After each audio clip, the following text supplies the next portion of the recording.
Good afternoon. It's Monday, October 9th, 4:30 in the afternoon. Welcome to the Buildings and Grounds Committee meeting. Thank you for being here. We have an agenda in front of us. Move to approve the agenda as presented. Motion to approve the agenda. We have an agenda. Jump straight into it. I'll turn it over to Dr. Hummer. All right, thank you, Mr. Chair. It's great to see everyone. We do have quite a few items on the agenda for this evening.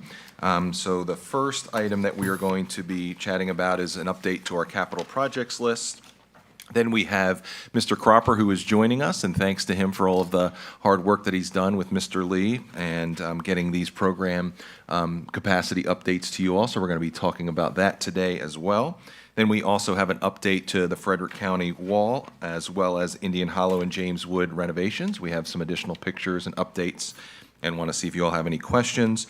We also have an update to the lease agreement with Omnitrax, as well as a nutrition update, and this will be our only action item for this evening, and it's for cafeteria improvements at James Wood Middle School for some spend down dollars that we wanted to share with you all, and that will have to go to the full board for approval. We also have an update to the Robert E. Ayler Middle School, the football field there, as well as an update to some auditorium lights at Sharando and James Wood High School that we wanted to provide you with an update on that as well.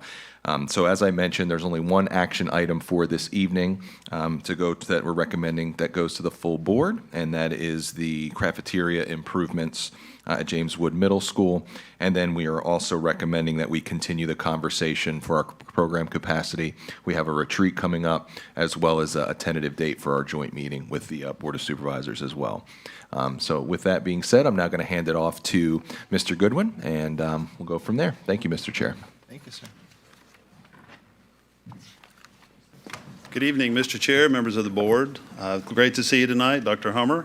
I am Shane Goodwin, Assistant Superintendent for Administration. I'm also Mr. Tim Krisman, Facilities Director tonight, and I'll also be Miss Penny Curry later on in the presentation. So I hope you enjoy my production of the Building and Grounds Committee meeting, the show. So I wanted to give the capital projects list highlights for you tonight. We have just two that I wanted to highlight this evening. Our transportation HVAC is near completion. There's just a very few items left on the punch list. The boiler was already installed. The installation began last week, October the 5th. We have equipment training to occur. The BAS system programming is left to take place.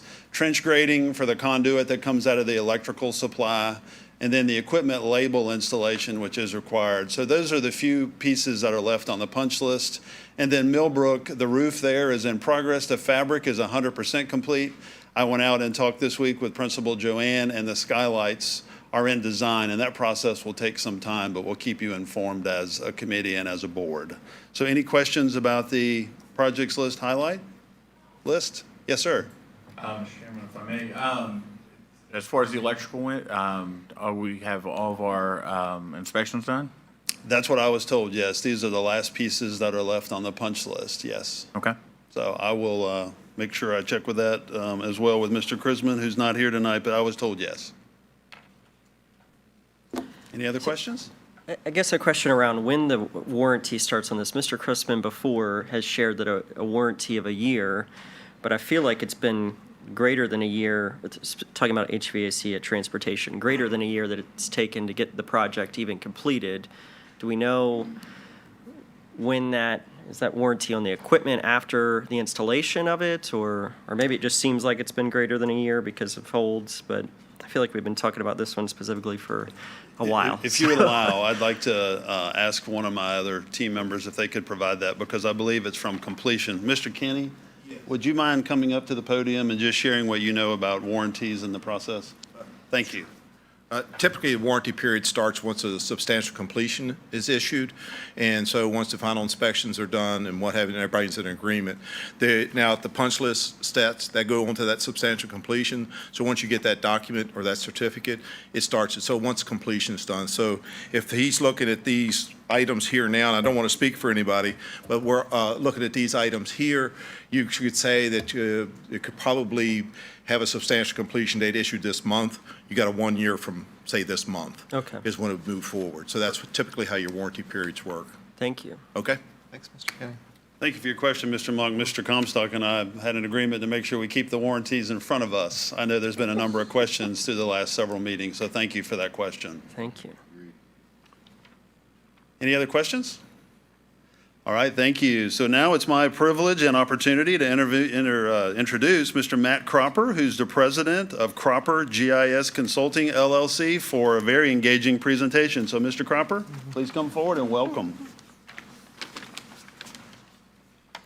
Thank you. Thank you for the opportunity to be here and meet with you again. Matthew Cropper with Cropper GIS Consulting.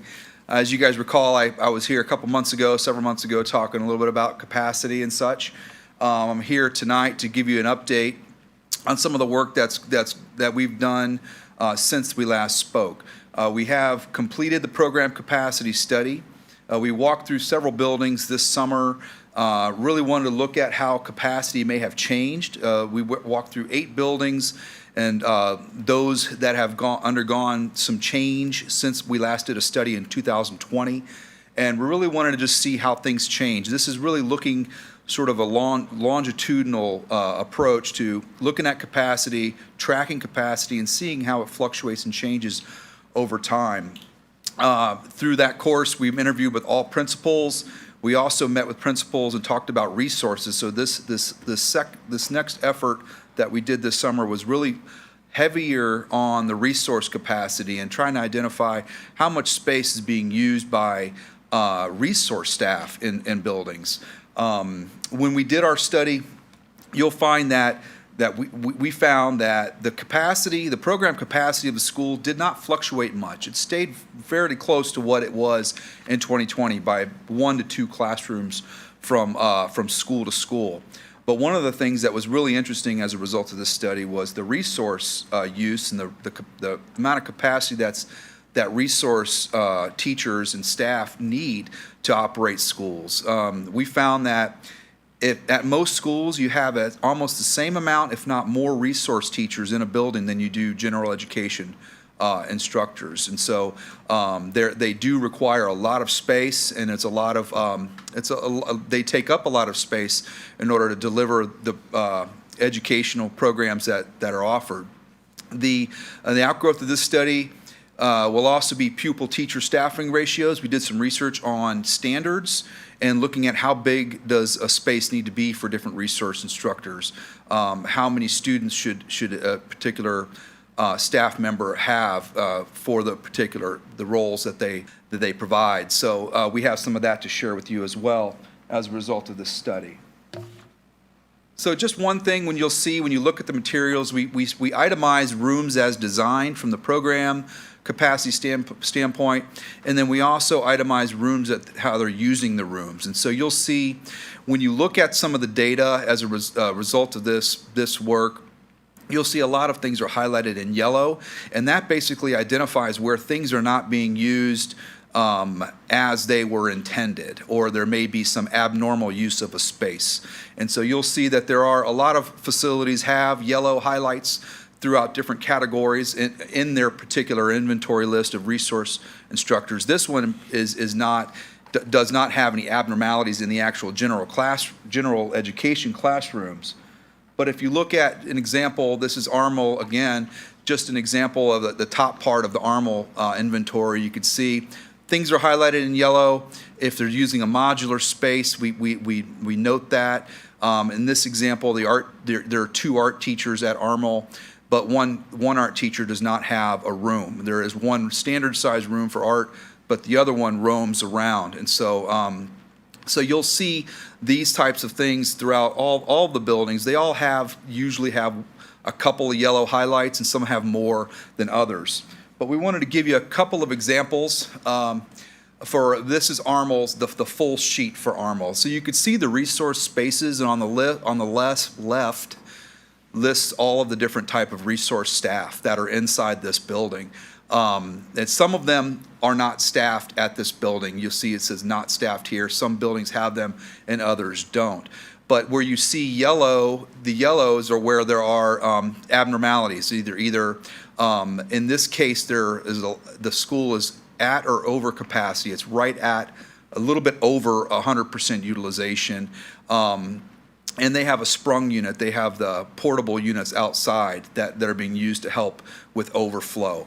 And so you could see how that a lot of the resource teachers and resource staff are using some of those modular spaces at Armel Elementary. And looking at Orchard View, this is an example of one that's not that doesn't have as much strain on it. It's slightly under capacity. They don't have any modulars. It's a newer building. We found that the older buildings that it's much more difficult for an administrator to make use of the building in the older buildings because they weren't designed to house as much resource staff as what schools need these days. And so in this particular building, you can see that's operating pretty efficiently. There's not much inefficiency in terms of how resource staff are allocating and using the actual building at Orchard View. And then this is Ayler. We found Ayler was another good one. It's a newer building. It's really has a lot of spaces that are designed for staff, the staff needs, and in particular resource staff needs.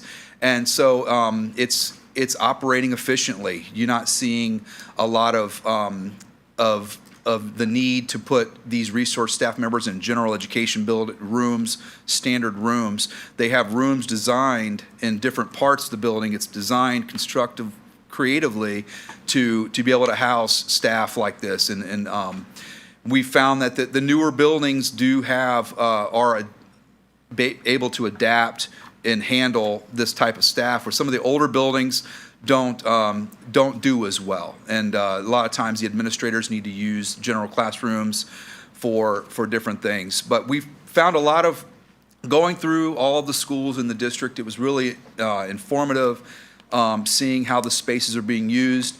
And I think that this work will serve as a guide for the district to help understand how spaces, the demands and the needs of space for the district and for this type of staff, and how they're meeting those needs at the buildings. And they may be able to look at maybe this as a guide.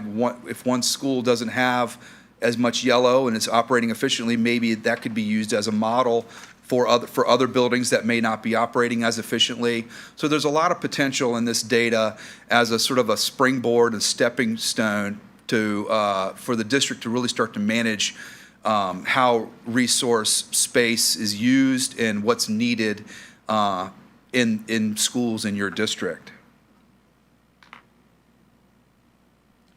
We've also put together a list of standards, and so you'll see after the resource inventories, we give standards for elementary, middle, and high school, and it identifies these resource positions and what type of space do they typically require. Small space, do they need a full-size classroom or a lab, or do they not need a space at all? And so this can help also be used as a guide to measure how the district is operating versus what kind of standards may be developed or approved for this district, so that you can start having benchmarks and start working towards meeting a standard. So like I said, this report helps serve as an understanding for how many students each building can hold. We felt like the program capacity numbers in 2020 are still reliable and still a good number for that program capacity number, knowing that number will fluctuate from year to year as a teacher or administrator may need to move. They may have an additional fourth grade classroom and one fewer kindergarten classroom. That alone affects capacity, or they may need to use a room for a special education use and things like that. There needs to be some flexibility, and we saw that as a result of the study. But the 2020 capacity numbers are still reliable, and they're a good number to use for how many students those buildings could hold. You have the itemized resource spaces per building as a result of this as well. And that can, as I said, it can be used as a good reference point for that discussion when it's had. We do recommend that one of the things that we noticed when we were doing our work is that the floor plans for the buildings, some of them were old, some of them are not, don't have room numbers on them.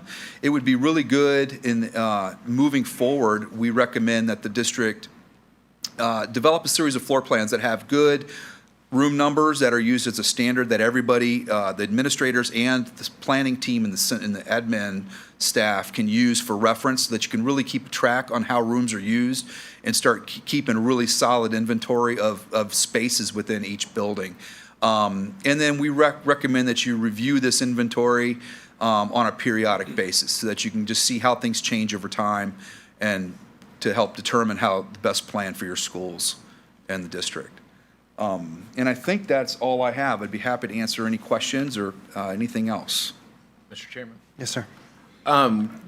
Touch back on slide 10 and I think just a couple slides back, and the one that was up there about program capacity. Just for my knowledge, where does the program capacity and that ratio come from? Where are you pulling that data? Which slide are The you? one with the recommendations, the one after these two. Oh, okay. This one. All right. Next one. This Yep. one, yep. There we go. So these are gathered from a variety of sources. They were taken from Virginia Department of Education. Some of the data. We also looked at neighboring school districts, and then also data that within the school district. This was also vetted by staff and administrators in the school district to have them review it, and so they had a chance to give feedback as well regarding these standards. Yeah, I guess, I kind of just wanted that solid, recommendation, maybe from, like you said, VDOE, neighboring school districts, I like to think we're doing a little bit better than them. So, I know they're having staffing issues as well, so, I just kind of wanted that solid number. Maybe not something from other districts, just, what is, the VDOE recommending? What, do you see, Dr. Hummer, as something that we would need for your plan to work? I would like to, use those kind of numbers rather than, just kind of what's out there next door. Mm-hmm.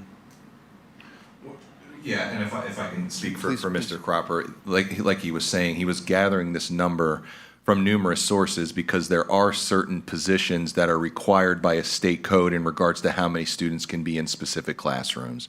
So for example, elementary school, students with disabilities, those are going to be guided by a state code that we have to make sure that we stay within that number. Right. So that is going to be built in. And keep in mind, this is just an example. The document that we put on board docs, and we can make a copy if you need that, has it broken down, all of our programs. This was just a snippet of what we wanted to share with you in regards to what this looks like.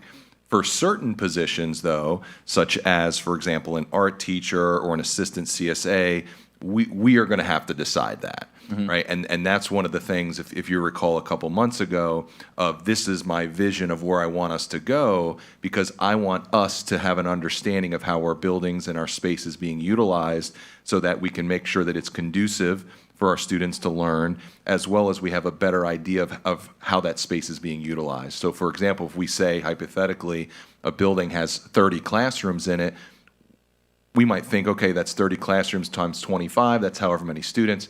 But as you can see here, it doesn't work that way, because 2 of those classrooms are utilized for a sensory room and one's being utilized for office space for our social workers. So that's why we wanted to make sure that we had a clearer picture for us as we continue to look at our schools and we continue to troubleshoot how we are going to respond to the growth. So yes, some of these numbers are going to be based on input from our professionals, input from us, but then there's certain ones that are going to be based on state code that we have to abide by.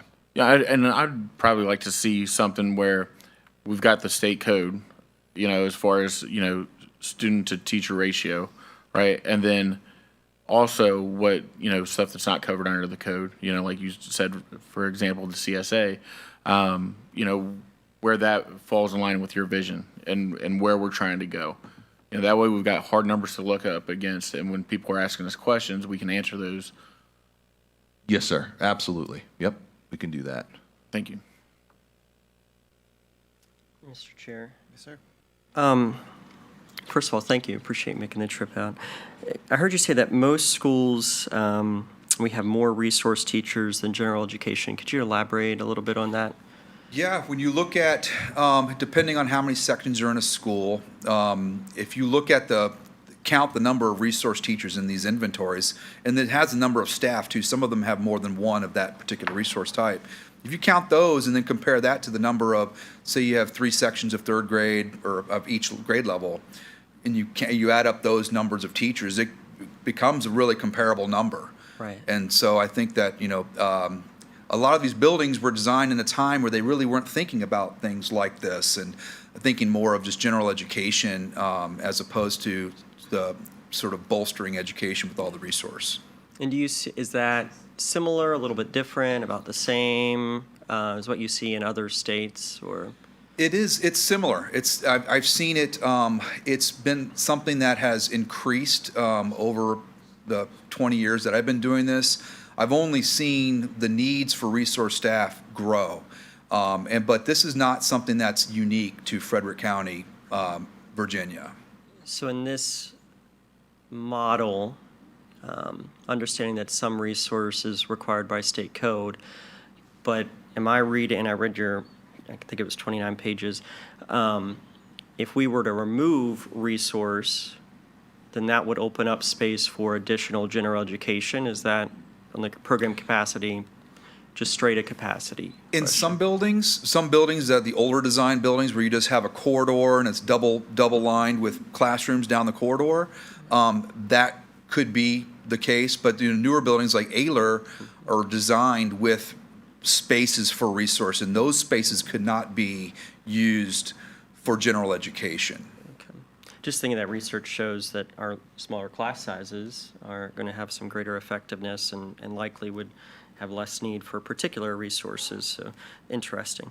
And then understanding kind of your role, and I know we talked a few months ago in this report, is this the entirety of the report or kind of any next steps or?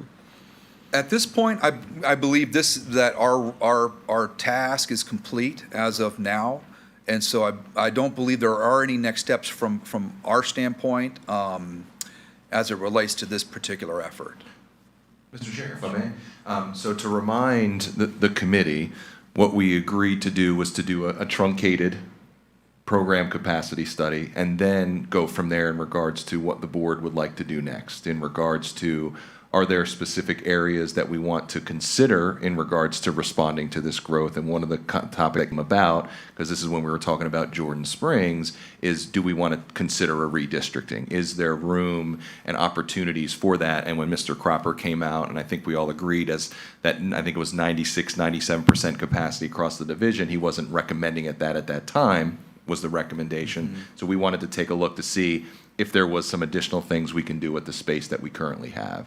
So this was the extent of what we asked him to do. If there's additional things we would like for him to do, we can have that conversation, especially if we want to take into consideration a redistricting. Mr. Chair, if I may, I appreciate that, Dr. Hummer. I'll say I disagree a little. I think our intent was really to have, or at least maybe I misunderstood what our request was, or at least my individual request, but to have a plan before us that took into account, I think the major component that we wanted was to take into account the growth, the potential growth there, and appreciate the program capacity input here, but I don't know that it's much different than when he did a similar study in 2020, and I don't know that we have additional information that would allow us to better understand that maybe Middletown is going to experience some growth with the new developments there. So I think what at least I was hoping for, and I don't want to speak for the rest of the committee or the rest for the board, was to take the numbers that we received from downtown, provide those to Mr. Cropper, and then have some potential zoning discussions. A truncated zoning discussion is the way I understood it. And so nothing against Mr. Cropper, and don't mean to be negative around that, but it's definitely not what I was anticipating. Maybe it's just me. So. If I could add to Dr. Hummer's comments, that when we first left last time, when I left last time, one of my first things was looking at just that. What could be done to maximize space, existing available space in this county? And diving down into it and looking at it, I found that there really is not much. The places that are overcrowded, it's not just one building next to a building that's underutilized. There was the clusters of overcrowding happening. And so without capital construction, without adding capacity, it's really just moving an overcrowding situation from one school to another. And so that's where we took a step back, and it's like, we didn't really feel that redistricting was going to resolve challenges that you guys are facing right now. And so that's when we took a deeper look into the resource allocation and just to determine how our resources are being used, and are there any efficiencies or inefficiencies that could maybe be gleaned from this to try to make maximum use of space. But as it relates to the movement of boundaries to try to account for growth and such, there's just not much space to go around to help resolve some of the significant problems that you're facing with overcrowding.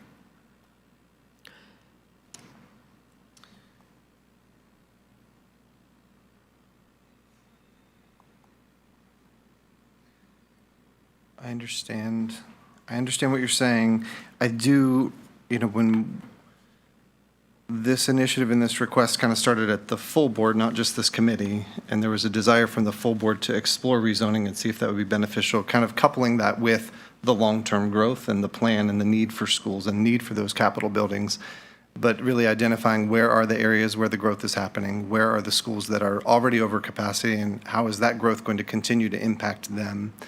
And then being able to put that piece of information and the numbers we got from downtown together with the long-term plan and discussions with downtown. And I don't feel like we have any information to help us move forward with that.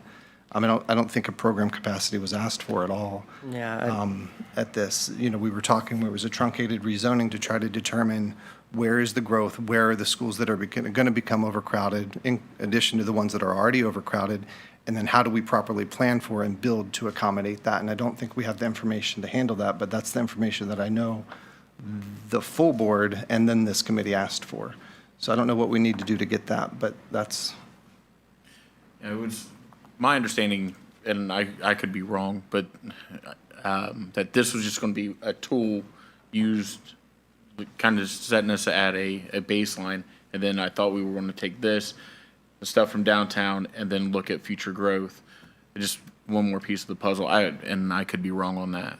Yeah, I think, I recall a Building and Grounds meeting where I specifically asked a member of staff if that information was going to be included in Mr. Cropper's study, because it sounded, based upon their presentation, that it was not, and I wanted to be sure that it was understood that that was our intent of it.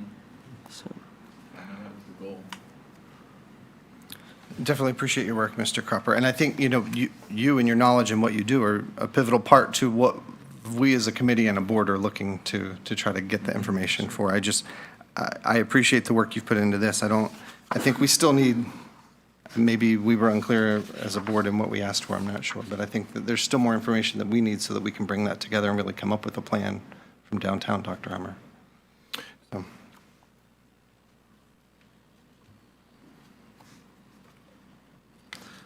All right. So I guess we'll move on to the Frederick County Middle School wall.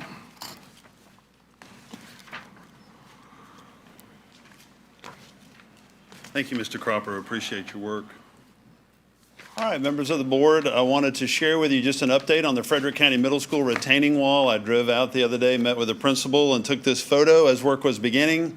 So as you may remember, the exterior retaining wall was not supporting the foundation on that spot. Cracking on the front wall was visible and was actively occurring, so we did issue a purchase order after we put that out for bid to Pine Knoll Construction. It's their vehicle in the photo. They had a pre-construction meeting on September the 27th, and then work has started there in that location. I do have a couple of additional photographs in the presentation for you on the retaining wall, so while it looks worse, it's gonna look so much better. So I'm glad that we're started, and I know everyone I talked with at the school said they were celebrating the day that the work began, so. Any questions about that project? How are we barricading it? Like, so that They have students, gone out staff- and they've placed fencing around it. I think you can see it there in the back edge in the photo, up against the glass. See, it's there in the back of where that work is. So it's around that corner. The truck actually had the fencing on it, I think, in the photo. I can't zoom in, but it's I got you. keeping students away from that area. Does that answer your question, Mr. Atkins? It does. Thank Okay, you. thank you. All right, if there are no additional questions, did you have a question, Mr. Comstock? No, sir. Okay, Thank thank you. Sure, I'd like to invite Kevin Kenny to come to the podium, if you would, to talk about Indian Hollow Elementary School. Good evening again. Nice to be here. We're Indian Hollow. We're kind of at that, phase right now where we're kind of wrapping up. So we're down to our last 6 weeks there, so it's not real exciting and things like that. So the fifth grade wing did get completed ahead of schedule like the other wings did. So we're just down to the fourth grade, the last 4 classrooms, and to the brickwork on the exterior.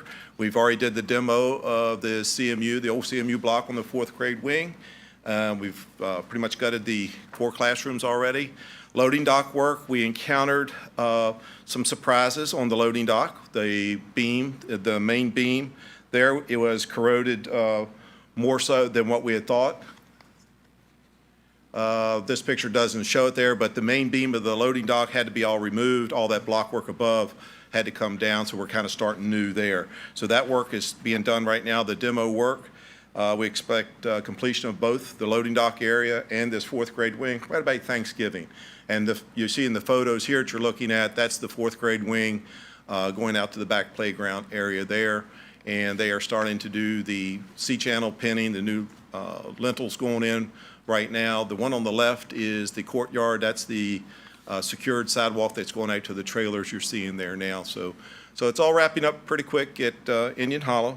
And we're on punch list now for the remaining areas. We'll hope to have a substantial completion issued sometime in December for that to start the warranty period on that project there. Any questions on Indian Hollow? Mr. Chairman, Oh, yes, sir. out in the cheap seats. Correct me if I'm wrong, I didn't bring my book with me, but did we not have a designation in the budget book on trailers for Indian Hollow as permanent, or am I wrong? There were 4 trailers that were original, that were there when we started the project, and they'll still be needed there, to my understanding. I'm not. They will? Yeah, we didn't add capacity. We're just doing a repair there. We didn't add any capacity to the school. Somebody else may have to answer that question as far as trailers. We had 4 existing classroom trailers there. They'll still be there when we complete, yes. We added 2 trailers in for flex space so we can move students in and out. We've had the 4th grade into those trailers the whole time during construction of the 16, 18 months. Those will go away, and the restroom trailer will go away out there. But we have 4 permanent. The 4 has been there for a number of years, even before my time, yes, sir. Mr. Chair, if I may. We did have a meeting recently, Mr. Lake, about those trailers that are at Indian Hollow. Want to make sure that they are in good shape, and that if we have an opportunity to trade any of those out with any of the existing trailers, that we do that for the benefit of the school and students. The assistant principal was involved in the conversation from a capacity standpoint and space standpoint from a use. That is the side of the building where we park buses for a lot of our bus drivers out of there. Currently, the buses can't park there. They're located at another facility. So we're interested in getting those buses for our drivers that live beyond Indian Hollow back to that location. So that's a part of that conversation, but they won't be removed if they were there. But if they are additional modulars, then we'll take them off the premises, and they may be reconfigured. Does that answer your question? Yeah, I should have brought, I'm sorry, I should have brought my stuff, but I was just back and forth between the list of the schools that have modulars Right. in the budget book, and then that weekly's highlight that we get from Tara that has the membership, the number of students, and I swear Indian Hollow was under capacity, but yet was showing permanent modulars. Okay. And that was the That was the question. If that school was not over capacity, why are we still maintaining modulars? But again, I didn't bring my stuff. I'd love to set up a time to visit Yeah, that well- with you. We can take a look. Be glad to do that. Thank you, Mr. Lake. I think I think we own those modulars up there also. I don't think we're the old original 4, but yeah, we're not leasing those, to my knowledge, yes. Any other questions? Mr. Chair, if I may. This is a program question, so it may not be in your wheelhouse, but I think it might be. You mentioned around a December, end of the year type Yeah. completion day. Is the anticipation that those fourth grade students that have occupied those trailers would then transition back? Yes, sir. up? They'll be right back as soon as we finish, yeah. Awesome. Same as the 5th grade, they went right back into those. So that's why we'll get those 2 additional classroom trailers that was flex space. They're out. The restroom we'll return the site to back like it was there. Sounds great. Okay, we'll go to James Wood. Again, the exciting stuff is wound down for the time being, so we're now in the core areas of the building. The core areas, what we call the D areas, is if your old admin area and I'll go to some pictures to help you. What you're looking at here is the back of the old admin area. You're looking at some of the in front of the existing library that we have there now. So all this is old admin area, things like that, the concession area, things like that when you came in door number 2 previously. If you look in the upper left-hand corner there of the left picture, you're seeing the demo start, and those wood railings are up because that's where the floor is going to be removed, and we'll have introduced daylighting from the light monitors on the roof that'll go all the way down, and your new media area will be down on that lower level is what'll happen. So what you're seeing here now is most of the demos done in this area. Now we're starting to bring back in and introducing new work back in. If you look up in the top of the pictures, you see a massive amount of ductwork, conduits, things like that. That's what we've been working on in these areas here. So as we move along, the exterior, what you're seeing here is the addition onto the front of the gym. This is the new where there'll be new bathrooms down to the lower end there, to the north end. You'll have handicap accessibility there. You're looking at the picture on the right is the new elevator shaft. That stairwell is being demoed this week right there, that octagon stairwell. If anybody can remember back, this is where the buses used to drive right by this area back in the day. So this is going to be the loading dock. This is the back, the yellow walls there is the back of the kitchen, things like that. So all that area there, this is the last of our new footers going in, and they're tying those in this week here. So now you're starting to see, we're supposed to pour the slab down on that lower level this week. So that's where you're, so those, it's kind of, I'll go to one other slide here real quick. You're seeing some masonry walls. This is the lower level. Again, massive amount of conduit. You're starting to see these curved walls are going in now. This is part of the new media area down below. On the first floor, that area's been gutted out. So everything previous to this that was phased to be completed up to this point is done. Everyone's back occupying those spaces, gym, locker rooms, things like that. And so things are progressing there. You just won't see much from the street. We're just kind of all in is where we're at there. And I think that does me on my slides here, Lee. If there's any questions, I'll be glad to answer. Yeah, the first picture with the railing, you were talking about opening up for the media center there, just so I can get my bearings, that, I heard you say concessions, so that first wooden door would lead you into that athletic coordinator, and then the second one would be a stairwell, is that? Right, yeah, you're in the general area there. Okay. Yep, that's where you went in, that door number 2, those areas there. So it kind of can get you turned around when you go in there because you lose your bearings of where everything was. But you're in the right area. Yes, sir, Mr. Monk. And then, and we probably covered this before, gymnasium, I know we had some questions about the wall and all of that, and from my understanding, the existing walls are going to be a Okay. portion of the inside. Right, yeah. Just okay. can you update me on where we landed on that? You're speaking about where we did the reinforcement? Correct. And the There we repair? go. Okay. Yep. That's that wall that you're looking at right there in that left picture. This is the outside of that wall. Mm-hmm. The interior of the wall there, all the new structures been completed, new bleachers back in. We did that last month. And you see on that lower level, that's where you go into the gym and auxiliary gym, those doors down there. We still have temporary bracing in there, and as soon as the structural steel goes up this month, we'll be able to remove that. So everything it's been corrective, is completed on the interior of the gym. All those walls have been corrected, and we're good shape on those. So now we just add to the new, and we can move on from there. And then right there where you're getting ready to pour that slab, in between the existing gym wall and where that's starting, will be a hallway that will have kind of that. The new Hall of Fame, there the you new go. Hall of Fame will be right there. A hallway will come in, it'll be a mezzanine level. Back up on the interior, the end wall of the gym will come down. It'll be a new glass wall go in there, so you can virtually sit at the cafeteria level and look over into where the gym area is there. So you'll get a nice view of that there. But that's also the new elevator there in conjunction with the existing elevator. So this is new ADA entrance coming down off that lower level down there from the bus loop. So the bus loop, and that's the temporary modulars you're looking at right there in the picture. That kind of the yellowish buildings. Okay. Thank you, sir. Okay. Appreciate it. Thank you, guys. Thank you, Mr. Kenny. Coming up next, I have Mr. Wayne Lee for an update on the Omnitrax lease agreement renewal.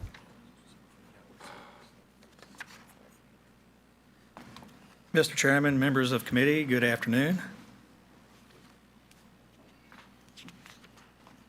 Just a real quick update. Since the last time we met, our attorney has worked with Omnitrax to draw up terms for the new lease. The term that we've agreed upon is going to be 10 years. The lease amount will change from year to year, starting in year 3. And Omnitrax has agreed to those terms. We've given them the lease. They've turned it over to their attorneys. And we expect to have a executable lease for you all next month.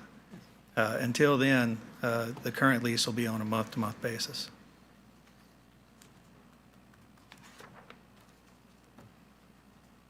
Mr. Lee, we That's did it. have a photo, I think, right after that. Oh, if I you don't mind. did. I know that was important. So this is actually part of the transload facility that we're talking about. And it's really hard to see what's going on here, but they have rail cars on 3 rails there. It extends for twice as far back behind the camera. And you can see some of the trucks there to carry the load to and from the rail cars. You can also see our facilities building right there to the right, and some of our parking as well. And that really is it. Thank you, sir. Thank you.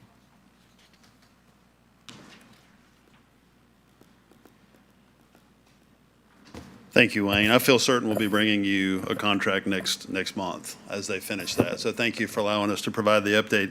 I'd like to now ask Wayne if he would to join me again at the podium. We're going to be talking about the nutrition update, the cafeteria improvement opportunity we have at Jameswood Middle School. Before I do that, Mr. Adkins, I owed you an answer. I wanted to make sure I confirmed my answer, which was yes to the county and state inspections at transportation for the HVAC. That's complete.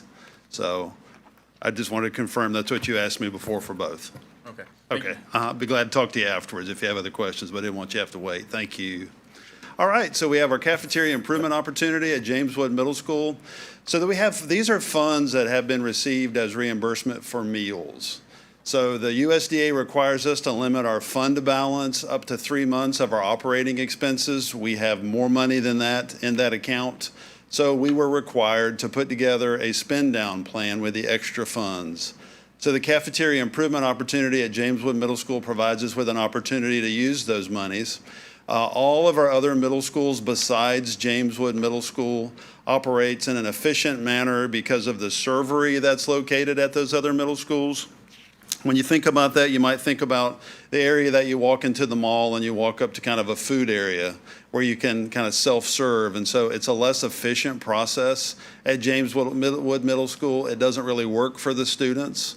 It's also one of our programs that does not have updated, more welcoming environment. So Penny, who's in charge of nutrition services, met with many of us and talked about this being a project that would be important. These funds do have to be used for projects such as this. If you do determine that you'd like to move this forward to the full board and vote on that, we would submit the improvement opportunity to the Virginia Department of Education, and they'd assign a state number for a project, and then we could put it out for a bid. But we do present it to you tonight for you to consider. It is an action item. Mr. Lee is going to walk you through the components that would be included in this improvement opportunity. I do want to stress it's not a construction project. The only facilities change would be about a 10-feet section of wall that needed to be cut because the refrigerator that needs to slide in there, they don't make that size anymore. It's actually larger. So it's not a construction project so much as a wall removal. The rest is just pure equipment. So, Mr. Lee, I'm going to ask you if you'd walk them through that, and I'll stand next to you. Thank you. This first slide is a plan view of what is planned for changes to the serving line. From the upper left, you can see serving line coming in. Let's see if I can get a cursor. The serving line would, or the kids would come in from this direction and move this way. They would serve themselves at these stations, and then they would check out this cash register. The mirror opposite is true for the line next to it, so they come in from the other side. They move towards the cash register for that line, which is located right here. Both lines allow for self-serve to the extent possible. Both lines have units that heat the food and that cool the food. Both lines are supplied by heated units and cooled units behind the lines, so they'll be able to stock forward a lot of the food that they produce. These units are the same as well. These are pass-through, whereas the other ones act more like a refrigerator. And then these two units here also serve the pizza line, which is very interesting. There's a conveyor pizza that's proposed right here. Students would enter the line from this direction and move towards the cash register here. Along the way, they would serve themselves.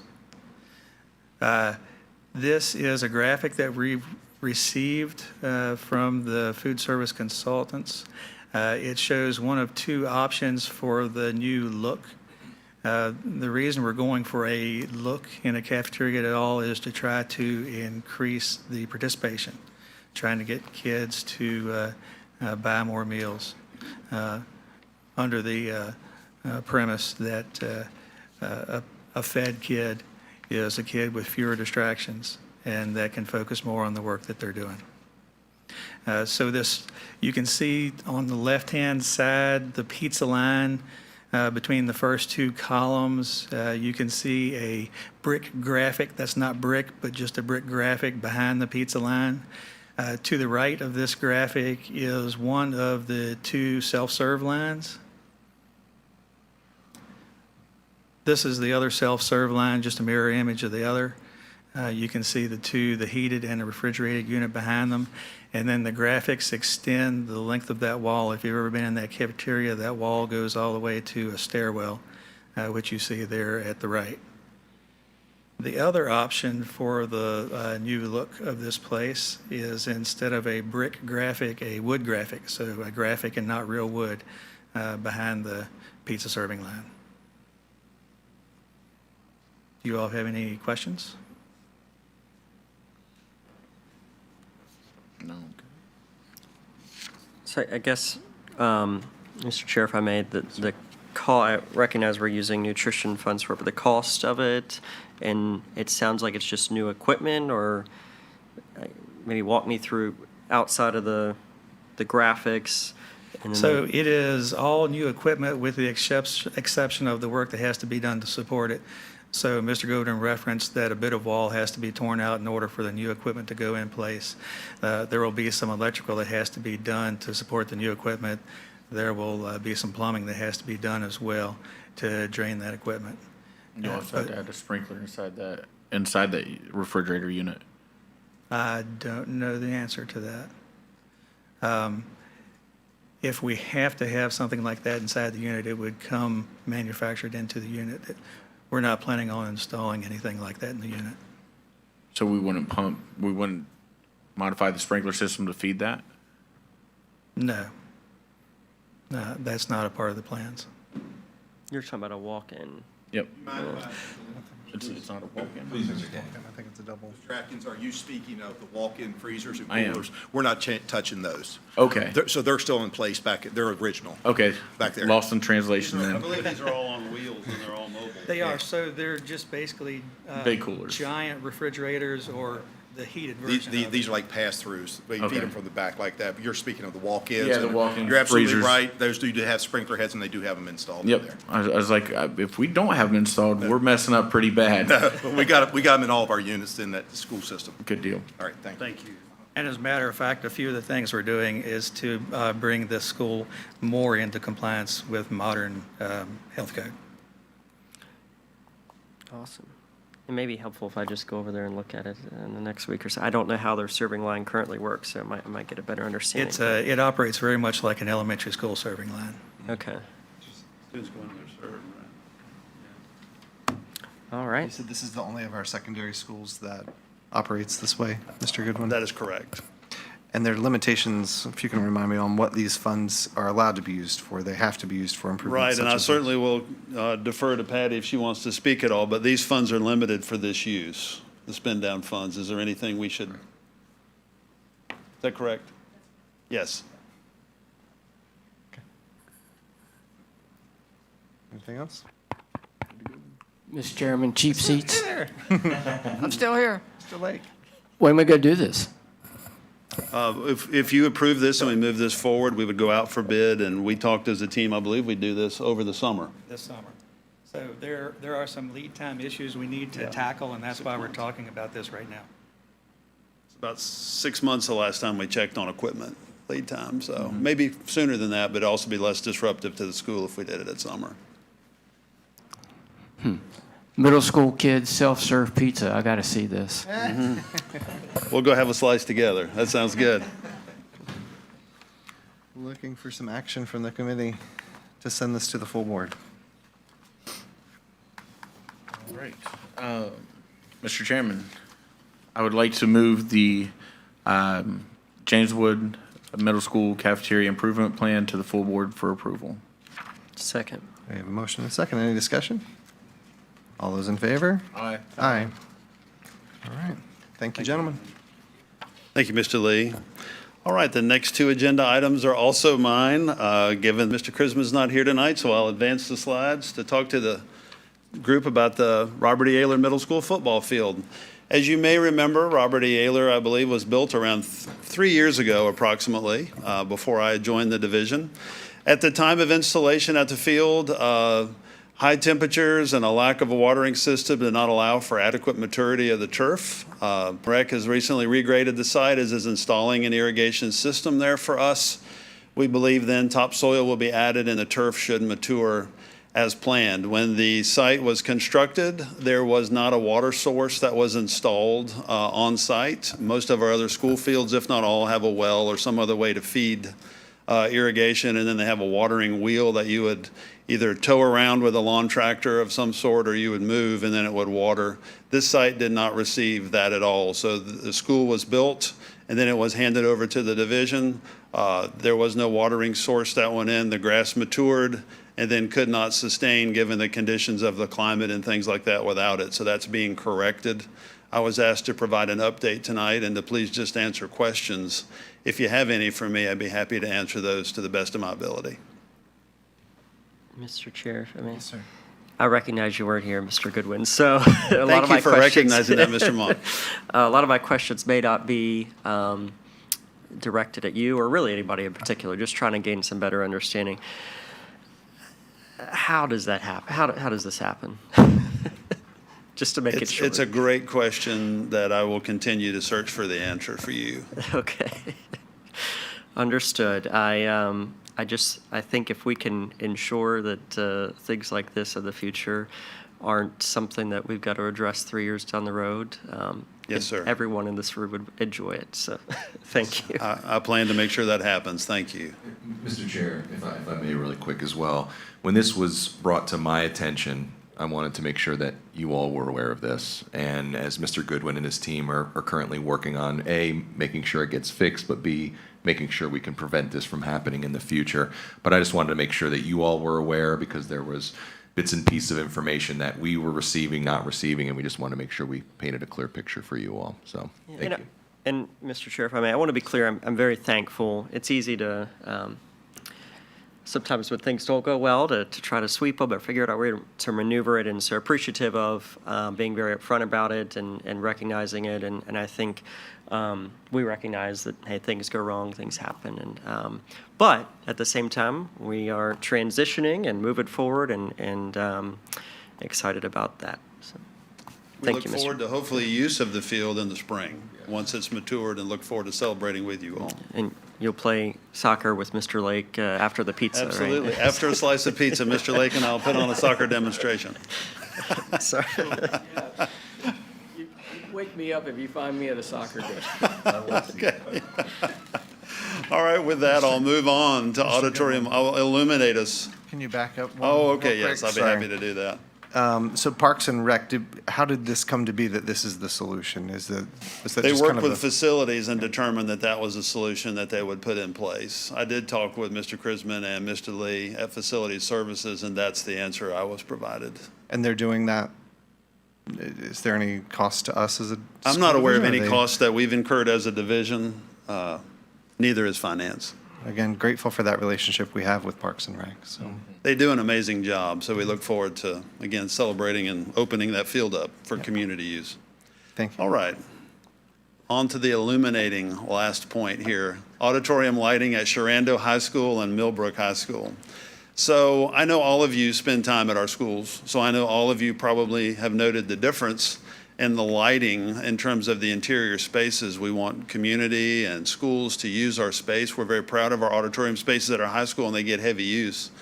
So in this case, we were able to take advantage of the Jameswood High School renovation for upgrading, and we integrated that together with a project. So we do need to make an upgrade at Sharando and also at Millbrook during this time. When the past principal, John, was principal at Sharando, he left a letter for me with a few things that were on a list that he'd hoped had happened for a very long time. One of those happened to be this lighting. And I want to clarify that the lighting we're talking about is the auditorium lighting. So it'd be the lighting over the seats out in the sections where you would sit. That currently at both of these schools is an analog process, and it needs to be digitized. Sharando, I think, Dr. Hummer, correct me if I'm wrong, may have 5 working bulbs or fewer. Pretty bad. So I did explore before we spent money on this system, could we just illuminate those with light bulbs, to make those last? And so between the rental cost of the lift that would need to be required and seat removals and the fact that Mr. Krisman said they've tried some of those in the past and they last about a month on that process, it just wouldn't be fiscally a good idea for us. So we have the opportunity to upgrade both of those systems. I provided for the board's review. There are 2 quotes that are in the back. I believe they're from the same company on a state contract. They're approximately $70,000 to $75,000 each. They almost mirror one another given the size of the space. But it would integrate with the digital lighting system that we have, because also we don't only illuminate that space, we also use that for theater, productions, and other kind of things that require a different platform. So this would allow us to have a more efficient lighting system, and also one that would work for the programs for not only our school but for community. So I wanted to make sure I let you know about that and see if you have any questions. Mr. Chair, if I may. And so I heard you say, you answered one of the questions that I think I was going to ask. Almost 4 years ago, there were lighting system upgrades to the auditorium of Sharando and Millbrook, if I remember correctly. And so what I heard you say was this is in the kind of the fanfare attendee type section. Yes, yes, sir. And so that did not cover this area of the auditorium, back a couple years ago, or I know you I weren't did bring here, along but- the capital asset plan, if I could just reference that. I know back in 2020, because I'm new, I just want to make sure I educate myself to the Right. best of my ability of things that have been done in the past and money that we've spent. There was an upgrading in 2020 at the cost of $206,111. The stage lighting and the sound system was replaced at that time, but there's no indication that I've seen of the auditorium lighting. So that'd be different. That would probably inclusive of the hanging lights and all of the things a high school stage would need to be lit for production and sound. And Mr. Chair, if I may? Yes, sir. Yeah. It's significant. I mean, I was over there for an event back in April-ish, May, and I was like, why aren't you guys turning the lights on? And they said they are on. I mean, it's definitely something that needed to be replaced, and the significance of it. And then James Wood was in the same shape as well. I know that the principal at Sharando has postponed an event or two just because there wasn't sufficient lighting in there. So we want to make sure we get that lit and get going. So those are the two high school auditoriums that are having those issues. It gives us a chance to take care of both. Mr. Atkins, any questions? No, I mean, it's gotta be done, you know, to make it a safe spot, you know, people coming in and out, but just, you know, with all of our other capital improvement projects and everything else coming up, it's just, you know, it's like adding another thing on there. And I share Mr. Monk's sentiment. When the stage lighting got done, I thought, I know it was before my time on the board, but I thought that was also supposed to be the auditorium lighting. Yeah. But it is dark in there. Mr. Chair, if I may. So completely agree. We were in there, been in there a number of times, I think, with many people in this room, and it does look dark. That's not just for dramatic effect. So yes, needs to be done. Appreciate you bringing it to us. I know this is information only. But I will share, I think, my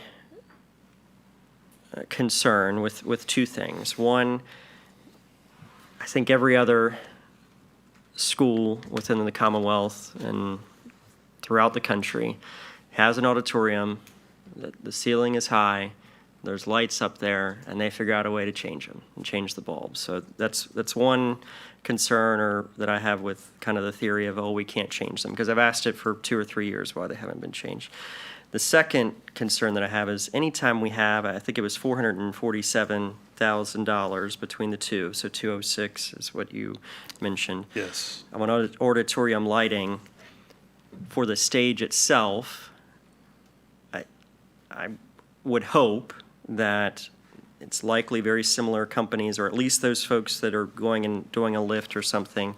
I would hope that we might consider, if this is the path we want to take, and again, I know this is before your time, so I'm not trying to be too difficult here, but I think those are the type of things that really frustrate, I know me personally, and I think others in our community too. So appreciative of you bringing it before us and recognize it needs to be changed and agree with the changes there, but I think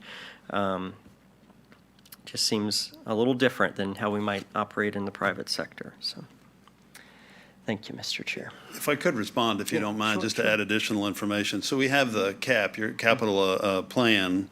And so just to add, because it is an investment, so the year scheduled for the stage lighting and sound replacement again for Sharando is 2040.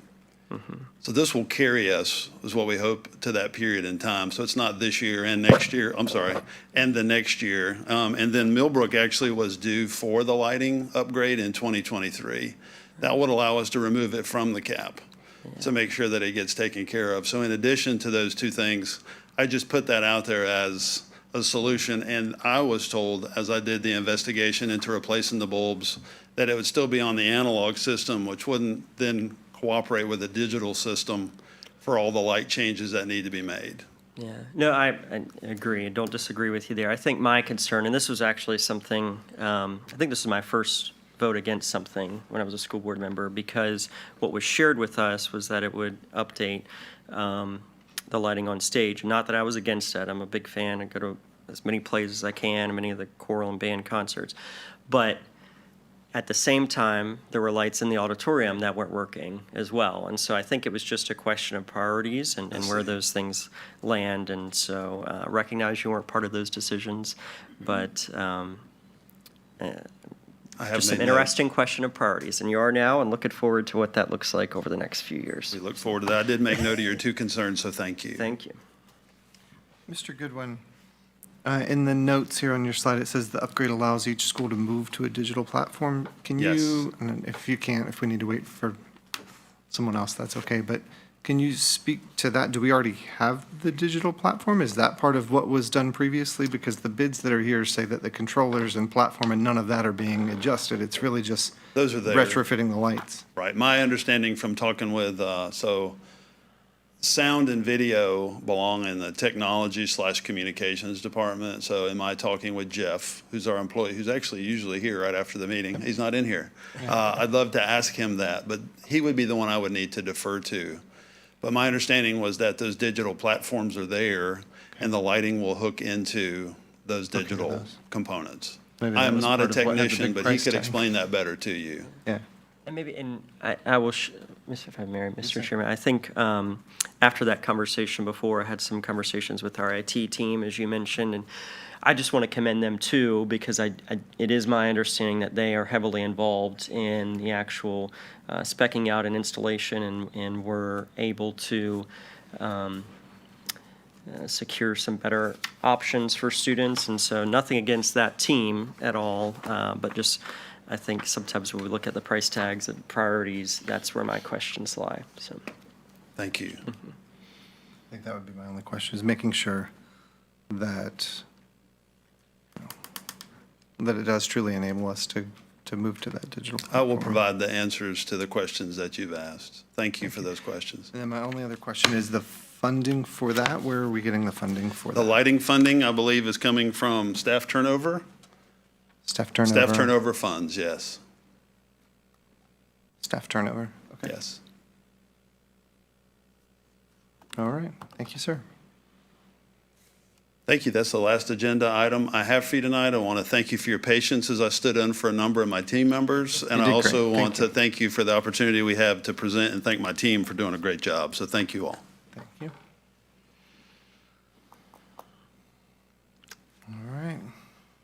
We've already taken care of the one motion. Were there any other action items, Dr. Hummer? No, if I may. Yes, sir. If we can go back to the conversation about the program capacity update. And again, I take full responsibility for any misunderstandings or miscommunications. And we can definitely have further conversation about that. But I also want to be very clear that we have the information we need to make informed decisions of any other direction you all want to go in. So right before, or actually while we were working through this program capacity study, Mr. Lee had provided us with an update to where we are with our projection and our numbers, and we have the 10-year projections. So if we want to take a look at where we're seeing those growth and aligned with this program capacity in regards to space, and I wanted to make sure that we had a full understanding of the space and how we're utilizing our buildings, then we can go ahead and make that decision with this information that we have. Again, if there's additional things that you are looking for, and if there's your additional things that we need to definitely dive into more, we can definitely do that. But again, I take full responsibility if there is any sort of misunderstanding in regards to what you all were looking for. I appreciate that. I don't know if committee members have anything. Yeah, Mr. Chair, if I may, I think it's definitely appreciate that, Dr. Hummer, is something we could chat about. I think from my perspective, what I was intending to see, or I thought we might see, was really some outlining of, hey, here's almost like hot, cold zones. Here's where we see more growth. We've got to focus on this. I guess I'm a little shocked that this took 3 months to do, and nothing against Mr. Cropper, but and I don't recognize the work that goes into it. So I see a nice, easy report, right? There's a whole lot of background work that goes into it. So don't mean to demean his work at all.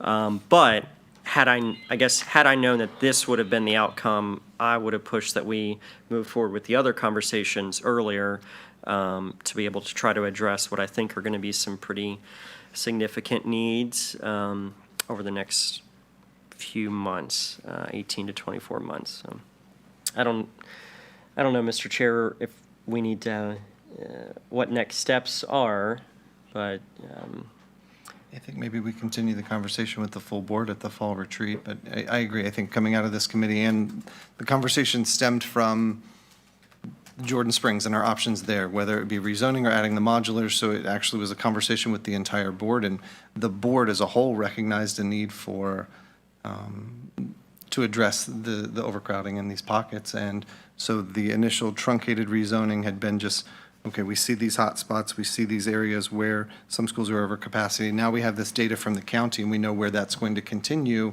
So recognizing feeder patterns and all of the other things that go into a rezoning, which is where Mr. Cropper's expertise comes into play, you know, what could those options look like? And knowing where we have land for the fourth high school and where, you know, we would potentially put in another elementary school. And so would a rezoning kind of be beneficial and set us up for success as we continue to grow?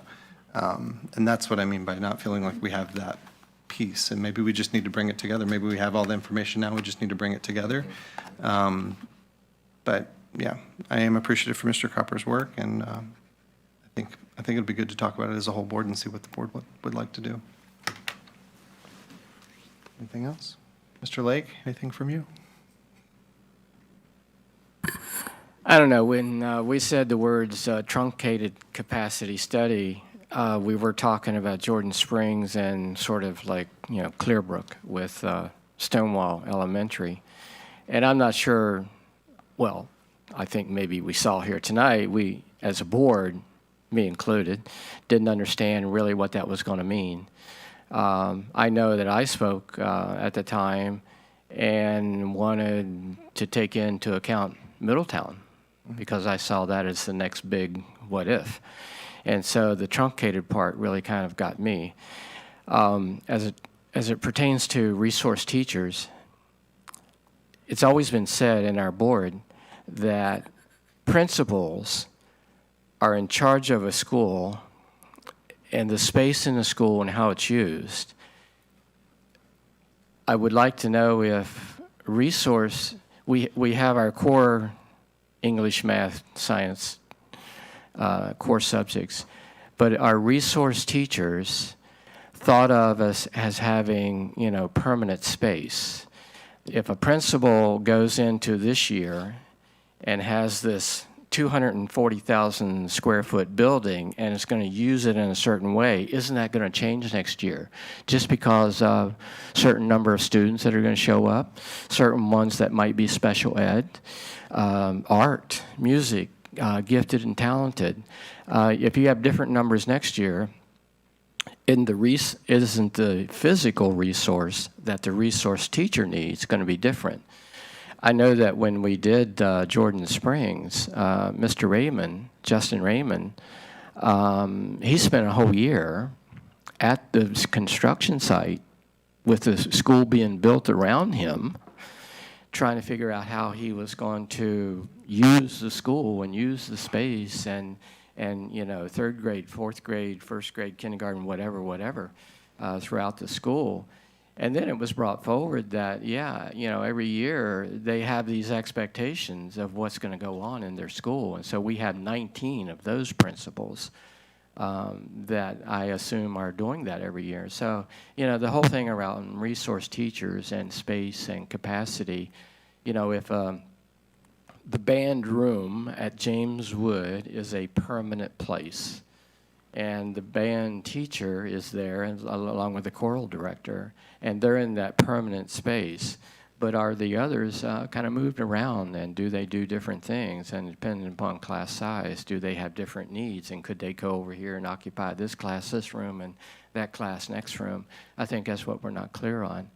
I'm not sure that, you know, I'm not sure we got too far this year, but I think the countywide look with expectation of growth is definitely where we're headed. I mean, I think that's the only solution, you know, and it does us no good to have space at Gainsborough when Middletown's busting at the seams. So, yeah, I think the truncated part kind of got us. So I think we have a thing in front of us. I think we got to do the whole county. I do. So that's my take. Thank you, sir. Anything else from the committee? All right, I move that we adjourn, Mr. Chair. Second. We're adjourned.